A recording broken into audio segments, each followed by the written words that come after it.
என்ன வளம் இல்லை இந்த தமிழ்நாட்டில்,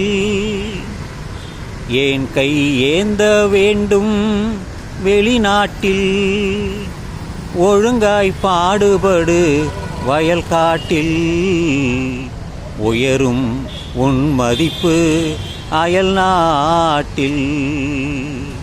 விவசாயி விவசாயி, என்ன வளம் இல்லை இந்த தமிழ்நாட்டில், ஏன் கையை ஏந்த வேண்டும் வெளிநாட்டில். எனவே நண்பர்களே, தமிழ்நாட்டிலே எல்லா வளமும் இருக்கிறது. தமிழ்நாடு ஒரு சிறந்த நாடு. மக்கள் தொகையை கட்டுக்குள் வைத்திருக்கக்கூடிய பல உதவிகளை இந்த தமிழக அரசு செய்து வருகிறது. எல்லா வளமும் நம்மிடம் இருக்கிறது. நம்மிடம் இருந்து திருடிக்கொண்டு அவர்கள் எடுத்துக்கொண்டு அவர்கள் வாழ்க்கையை நடத்துவதற்காக, அவர்களுடைய மதிப்பை உயர்த்துவதற்காக மற்றவர்கள் முயற்சி செய்கிறார்கள். அதனால்தான் எல்லா வளமும் நமக்கே தான். அதற்காகத்தான் ஒரு பதிவு முன்பே நான் செய்துள்ளேன். எனவே எல்லா வளமும் நமக்கு இருக்கிறது. மண் வளம் இருக்கிறது, மொழி வளம் இருக்கிறது. வேறு என்ன வேண்டும்?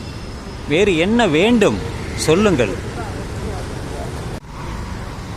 தமிழ்நாடு, தமிழர்கள் வாழக்கூடிய ஒரு மிகப்பெரிய நிலப்பகுதி தமிழ்நாடு. இதற்கு முன்பு மெட்ராஸ் பிரசிடென்சி என்று பெயர் இருந்தது. அறிஞர் அண்ணாதுரை அவர்கள் பாராளுமன்ற உறுப்பினராக இருந்த பொழுது பாராளுமன்றத்தில் ஒரு கோரிக்கை வைத்தார். தமிழர்கள் வாழக்கூடிய இடமாக இருப்பதால் இதை தமிழ்நாடு என்று பெயர் மாற்ற வேண்டும் என்று அப்பொழுது பிரதமராக இருந்த ஜவஹர்லால் நேரு அவர்களிடம் கேட்டுக்கொண்டார். அவரும் அதற்கு இணைந்தார். அதன்படி இது 1970க்கு பிறகு பெயர் மாற்றப்பட்டது. அதற்கு முன்பு வேறு பெயராக இருந்தது. இப்பொழுது பல தகவல்களை தமிழ்நாடை பற்றித்தான் நான் சொல்லப் போகிறேன். அது என்னவென்றால், தமிழ்நாடு மிகப்பெரிய கடல் பரப்பை கொண்டது. அதன் நீளம் சுமார் 1076 கிலோமீட்டர்கள். மக்கள் தொகை 7.21 கோடி. எத்தனை மாவட்டங்கள் இருக்கிறது என்றால், தற்பொழுதைய கணக்குப்படி 38. இங்கே தமிழ்நாட்டில் என்ன வளம் இருக்கிறது என்றால், மலைகள். எத்தனை மலைகள் இருக்கிறது என்றால், சுமார் 19 மலைகள் இருக்கிறது. முக்கிய ஆறுகள் சுமார் 10, கிளை நதிகள் 9. எத்தனை கோயில்கள் தமிழ்நாட்டில் இருக்கிறது என்றால், சுமார் 45,000 கோயில்கள் இருக்கிறது. எத்தனை விமான நிலையங்கள் இருக்கிறது என்றால், 4 விமான நிலையம் இருக்கிறது. துறைமுகங்கள் 3 பெரிய துறைமுகமும் 17 சிறிய துறைமுகங்களும் இருக்கிறது. தமிழ்நாட்டிலே 2 அணுமின் நிலையங்கள் 2 இருக்கிறது. நீர்மின் நிலையங்கள் 7 இருக்கிறது. கனிம வளங்கள், அதாவது 3 அல்லது 4, முக்கியமாக நிலக்கரி, டைட்டானியம், சுண்ணாம்பு பாறைகள், இதெல்லாம் நம்முடைய அந்த கிரானைட் என்று சொல்லக்கூடிய மலைகள், அதெல்லாம் கனிம வளங்கள் தான்.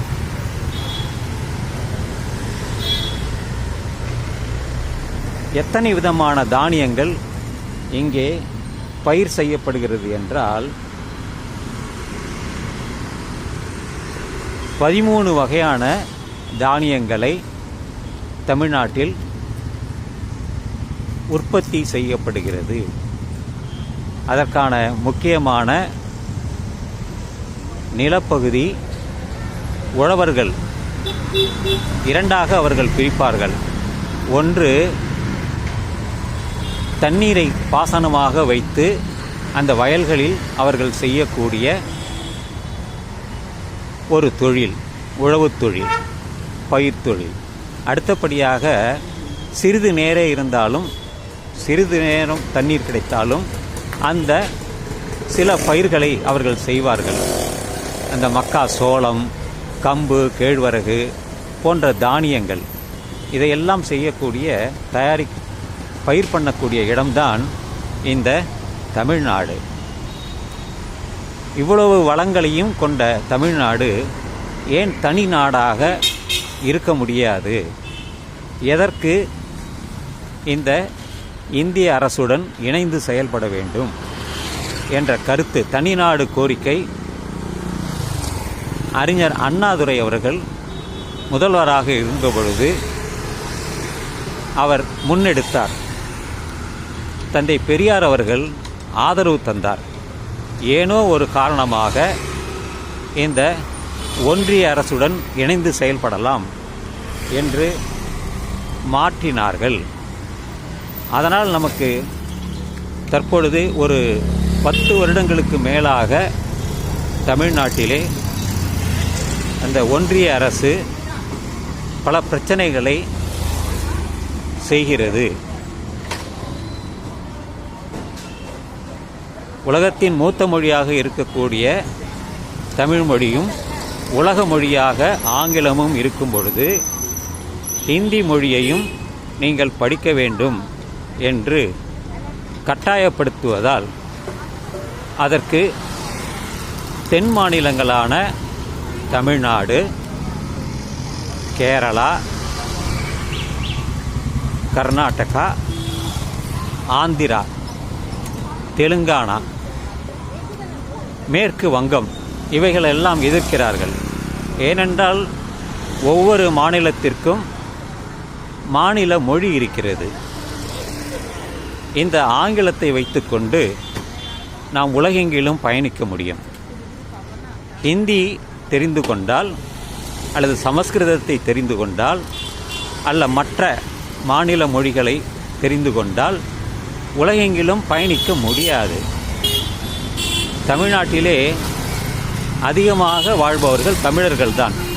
மற்றவர்களெல்லாம் வியாபாரத்திற்காக, வணிகத்திற்காக இந்த தமிழ்நாட்டிற்கு வந்தவர்கள். சீக்கியர்கள் இருக்கிறார்கள்,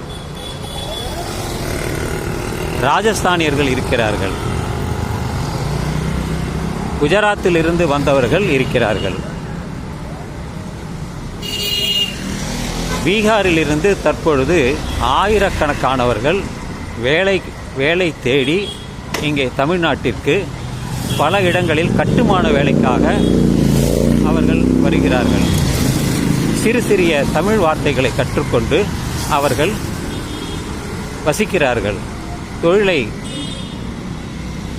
தமிழ்நாட்டிற்காக அவர்கள் செய்கிறார்கள். எங்கும் தமிழ், எதிலும் தமிழ் என்று தமிழ்நாட்டில் மட்டுமல்ல, சிங்கப்பூரிலும் அப்படித்தான், மலேசியா நாட்டிலும் அப்படித்தான். இன்னும் இலங்கைக்கு சென்றாலும் அங்கே தமிழ் இருக்கிறது. பல நாடுகளில் தமிழ் மக்கள், தமிழர்கள் வாழ்கிறார்கள்.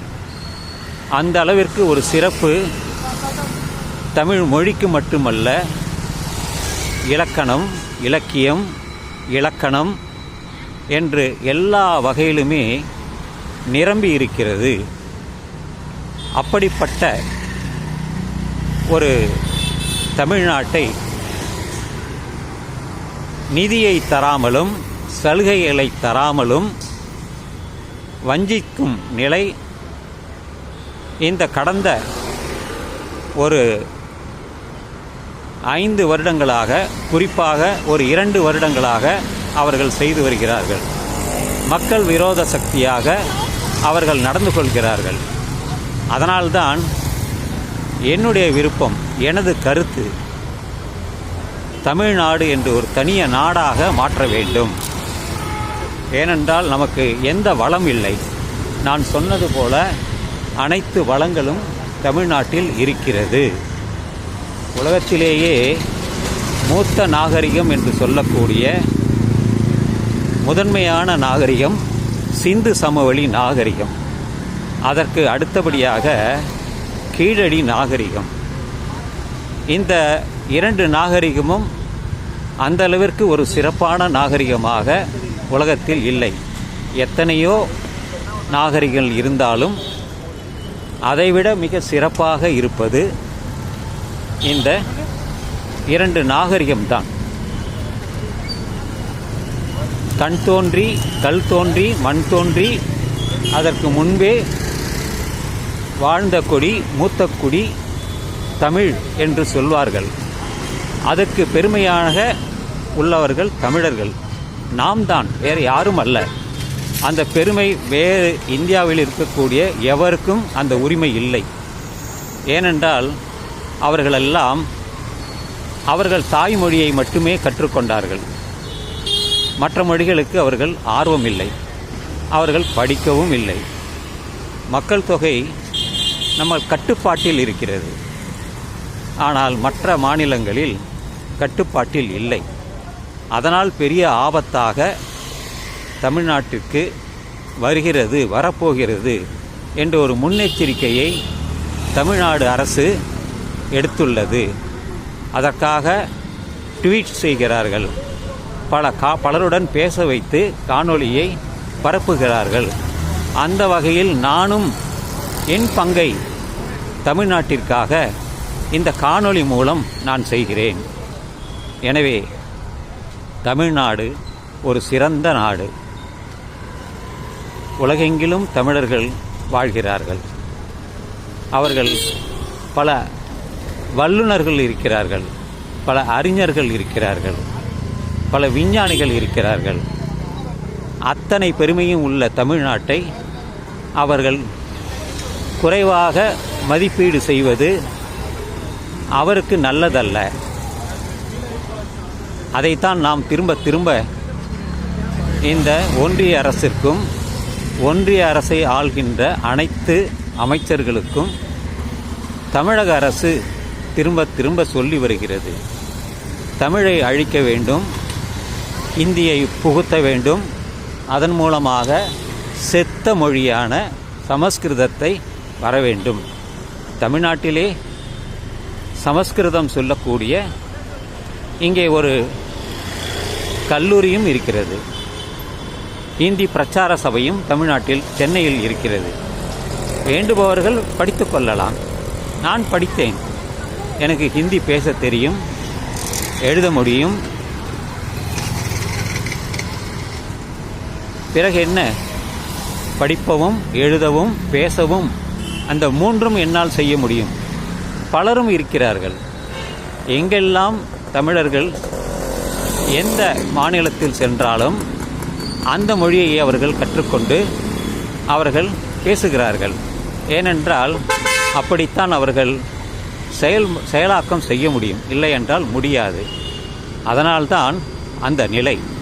அதுபோல எல்லோரும் மொழியை கற்றுக்கொள்ள வேண்டும் என்ற அவசியம் நிச்சயம் இல்லை. தேவையென்றால் அவர்கள் கற்றுக்கொள்ளலாம். ஆனால் கட்டாயமாக நீங்கள் கற்க வேண்டும் என்று சொல்வது அறிவுடைமை அல்ல. எனவே நண்பர்களே, இந்த பதிவு உங்களுக்கு சரியானதாக இருந்தால் உங்கள் கருத்துக்களை எனக்கு தெரிவிக்கலாம். இது என்னுடைய யூடியூப் சேனல் சிதம்பரம் கொள்ளிடத்திற்காக இதை நான் பதிவிடுகிறேன். நான் பல காணொளிகளை தமிழ்நாட்டிற்காக ஆதரவாக நான் செய்துள்ளேன். எந்த மொழிக்கும் எந்த அமைச்சருக்கும் நாம் விரோதி அல்ல. அவர்களுடைய செயல்பாடுகள் தான் நமக்கு விரோதமாக இருக்கிறது. வஞ்சிக்கிறது என்று நான் சொல்லவில்லை, தமிழக அரசே சொல்கிறது. மற்றும் தென்னிந்திய மாநிலங்கள் அவர்கள் சொல்கின்றனர். அவர்கள் எல்லாம் புரிந்து கொண்டார்கள். தாய்மொழியை விட சிறந்த மொழி எதுவாக இருக்க முடியும்? எனவே தாய்மொழியில் பேசுவோம், எழுதுவோம், கதைகளையும் கட்டுரைகளையும் காணொளிகளையும் அமைப்போம் என்று சொல்லி இந்த பதிவை நான் இத்துடன் நிறைவு செய்கிறேன். இந்த நாள், இந்த இரவு இனிய இரவாக அமைய உங்கள் எல்லோருக்கும் நல்வாழ்த்துக்கள் நண்பர்களே. இன்று ஞாயிற்றுக்கிழமை, மார்ச் மாதம், இரவு 7:30.